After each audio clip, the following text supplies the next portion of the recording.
kemi një shoqëri që ai që arrin dhe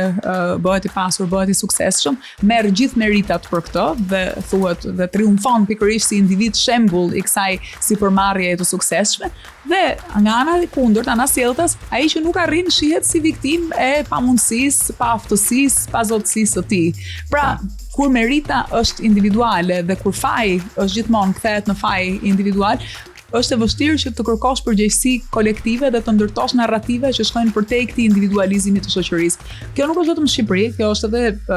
jashtë Shqipërisë, është një nga arsyet mendoj që e majta në botë është në krizë, pavarësisht se edhe kapitalizmi është në krizë, edhe globalizimi është në krizë, edhe shoqëritë demokratike liberale që janë konsoliduar në dekadat e fundit janë në krizë. Fakti që një lexim i majt i këtyre konflikteve nuk arrin që të triumfojë nga ana e narrativës në krahasim ose në përplasjen me një lexim të djathtë që redukton çdo konflikt në konflikt emigrantësh apo civilizimi apo feve që nuk integrohen etj.